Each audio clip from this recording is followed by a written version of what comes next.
Details. پہلی یاترا کے بعد سندباد نے اپنے دل سے قسم کھائی تھی کہ اب کبھی سمندر کا سفر نہیں کرے گا۔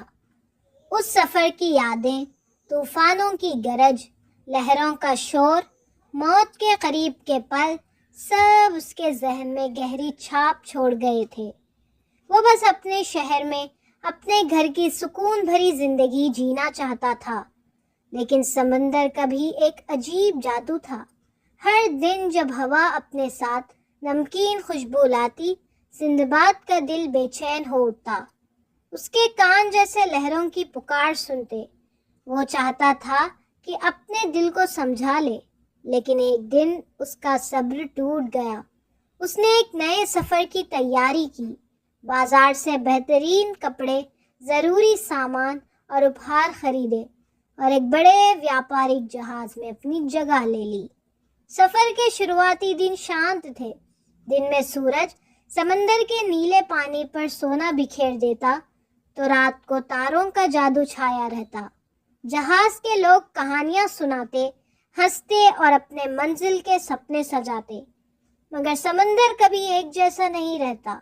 کچھ دن بعد آسمان کا رنگ بدل گیا، دور سے کالے بادل گھیرنے لگے، ہوا تیز ہو گئی اور لہروں نے اپنا روپ بدل دیا۔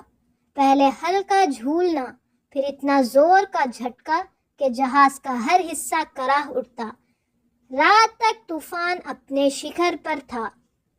لہروں نے جہاز کو ایک عجیب سنسان ٹاپو کی طرف ڈھکیل دیا اور انت میں ایک زور کا دھکا دے کر کنارے پر لا پٹکا۔ زندہ بچنے پر سب نے شکریہ ادا کیا، لیکن اب سمسیا یہ تھی کہ وہ کہاں آئے تھے۔ ٹاپو گھنے جنگل سے گھرا تھا اور بیچ بیچ میں پتھر کے پہاڑ کھڑے تھے۔ سندباد اور اس کے کچھ ساتھی پانی اور کھانے کی تلاش میں اندر کی طرف چلے گئے۔ چلتے چلتے وہ ایک گہری گھاٹی میں پہنچے۔ یہ گھاٹی ایسی تھی جیسے دو وشال دیواریں آسمان کو دو ٹکڑوں میں کاٹ رہی ہو۔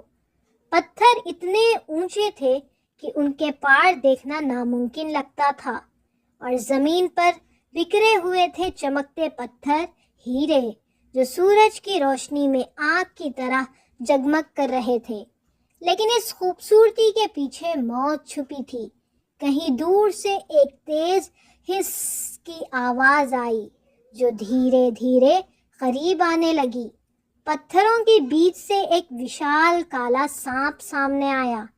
اس کی آنکھیں لال آگ کی طرح چمک رہی تھی اور اس کے منہ سے گرم دھواں نکل رہا تھا۔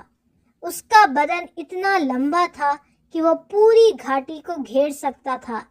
سندباد نے دیکھا کہ دن میں سانپ سورج سے بچنے کے لیے اندھیری گفاؤں میں چلا جاتے تھے اور رات کو پوری گھاٹی میں شکار کی تلاش کرتے۔ انہوں نے فیصلہ کیا کہ دن کے وقت ہی کچھ کرنا ہوگا۔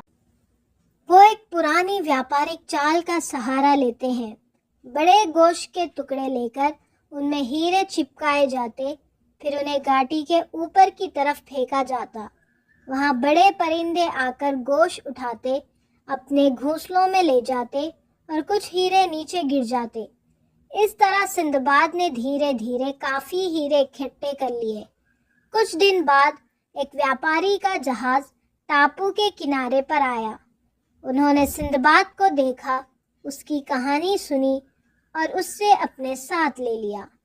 سمندر کی ٹھنڈی ہوا پھر سے اس کے چہرے کو چھو رہی تھی، لیکن اس بار اس کے پاس تھا ایک صندوق بھرا قیمتی ہیروں سے، اور ایک کہانی جو زندگی بھر کے لیے سنیک ویلی کے نام سے اس کے دل میں چھپ گئی۔ اگر آپ کو یہ کہانی پسند آئی ہو تو لائک کریں، شیئر کریں اور ہمارے چینل کو سبسکرائب کرنا نہ بھولیں۔ ملتے ہیں اگلی کہانی میں۔